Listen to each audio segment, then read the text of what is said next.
Hai semua, apa kabar?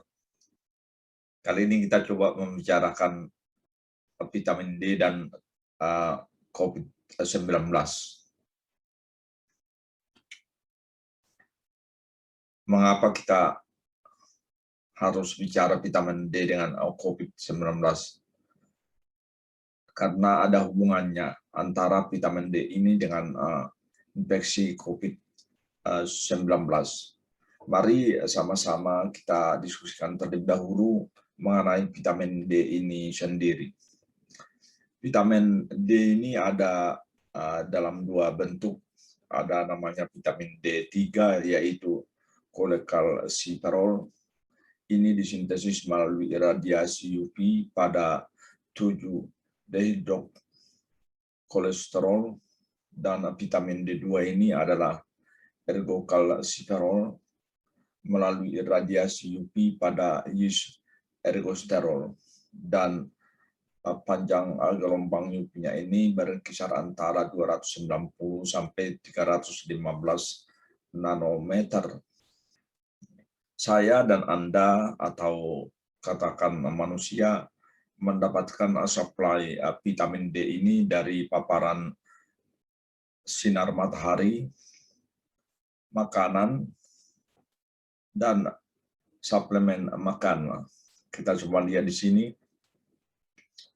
Ini sinar matahari, kita berjemur di waktu pagi. Nah, pada saat kita berjemur itu, maka 7 hidroksikolesterol akan diubah menjadi vitamin D. Dan bentuk aktif daripada vitamin D ini adalah 1,25 dihidroksivitamin D yang akan diabsorpsi ke dalam sistem limfatik. Nah, kalau kita perhatikan di sini, vitamin D2 itu strukturnya seperti ini. Perbedaannya ada di gugus ini. Di sini ada gugus metil, sementara di vitamin D3 terlihat tidak ada. Hanya sedikit perbedaannya. Nah, sebenarnya vitamin D ini sudah lama digunakan untuk berbagai terapi.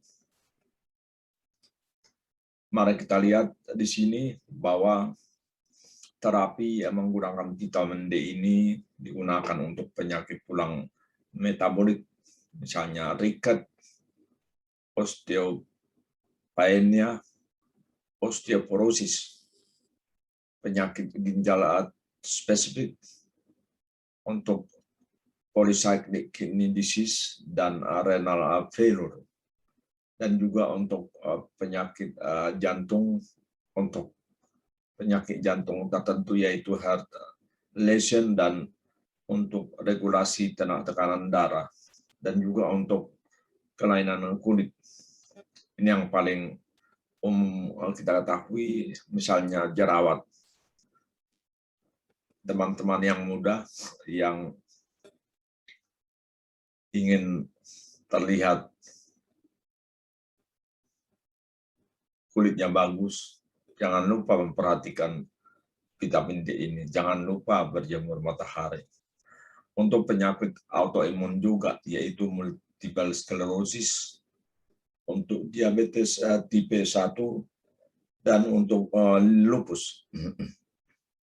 Juga untuk intervensi penyakit kanker, adalah bisa untuk kanker payudara, kolorektal, dan kanker hati. Dan yang terakhir yang kita perhatikan di sini adalah untuk infeksi virus. Infeksi virus ini tidak hanya untuk COVID-19, tapi untuk HIV yang beberapa tahun yang lalu kita saling mengetahui, hepatitis juga demikian. Nah, terus mari kita perhatikan tingkat vitamin D pada orang dewasa. Jadi Berdasarkan level dari vitamin D pada orang dewasa, maka bisa dikelompokkan menjadi 4 kelompok. Orang dewasa yang mengalami defisiensi, kurang cukup, normal, dan tingkat potensi toksisitas. Kita perhatikan di sini kalau defisiensi kurang dari 10 nanogram per mililiter, untuk kurang cukup kurang dari 30 nanogram per mililiter, normal itu lebih dari 30 nanogram per mililiter, tingkat potensi toksisitas lebih dari 100 nanogram per mililiter. Jadi kalau kita perhatikan dari data-data ini, baiknya normal itu antara 30 sampai 100 nanogram. Ada ilmuwan atau dari referensi tertentu yang menyatakan bahwa tingkat toksisitas itu bisa dari jadi 30 sampai 150 nanogram per mililiter. Namun saya menyampaikan di sini berdasarkan pengetahuan saya dan dibantu oleh literatur yang sangat kuat untuk menyatakan ini. Nah, sekarang kita mari fokus pada masalah COVID-19 ini dan hubungannya dengan vitamin D. Kita ketahui bahwa memang individu yang kekurangan vitamin D memiliki resiko yang lebih tinggi terhadap infeksi dan kematian karena COVID-19. Terus, pasien COVID-19 yang mengkonsumsi suplemen vitamin D terlihat mengalami tingkat infeksi saluran pernapasan yang lebih ringan. Dan defisiensi vitamin D ini ditemukan berkorelasi dengan keparahan penyakit COVID-19. Jadi Anda semua yang baik hati, tolong perhatikan bagaimana manfaat vitamin D ini pada masa-masa sekarang dan masa-masa yang lalu dan ke depan juga, walaupun bukan hanya untuk COVID-19. Memang vitamin D ini harus perlu kita perhatikan bahwa itu kita butuhkan. Nah, sekarang kita perhatikan apa sih peran vitamin D ini pada COVID-19. Ada tiga hal utama yang dapat kita jelaskan, yaitu imunoregulasi, kontrol inflamasi, dan entry blocker. Untuk imunoregulasi, ini vitamin D mempengaruhi ekspresi berbagai gen yang terlibat dalam sistem imun innate dan adaptif. Mekanisme ini mempengaruhi kerentanan dan keparahan infeksi virus. Nah, kontrol inflamasi, kita perhatikan bahwa defisiensi vitamin D ini menyebabkan badai sitokin pro-inflamatori dan meningkatkan keparahan penyakit. Perbedaan signifikan pada marker inflamasi ditemukan pada pasien COVID-19 dengan defisiensi vitamin D ini. Ini yang harus Anda dan saya perhatikan. Dan selanjutnya adalah entry blocker.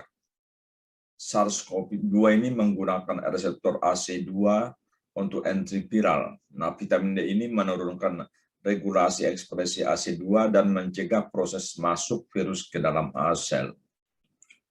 Nah, sebagai rekomendasi yang dianjurkan untuk digunakan oleh pasien-pasien COVID-19 selama masa isolasi mandiri, coba kita perhatikan Anda yang baik hati, untuk anak-anak di bawah 3 tahun baiknya diberikan 400 IU per hari, anak-anak di atas 3 tahun 1000 IU per hari, remaja 2000 IU per hari, remaja dengan obesitas 5000 IU per hari, dan dewasa 5000 IU per hari. Nah, vitamin D ini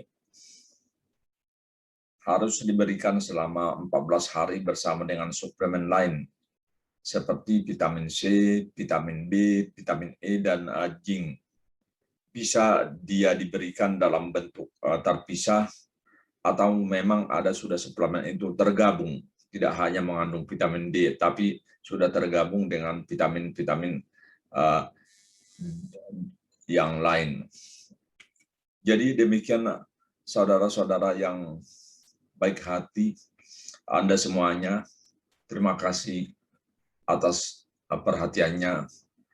Semangat terus, mari berpikiran positif.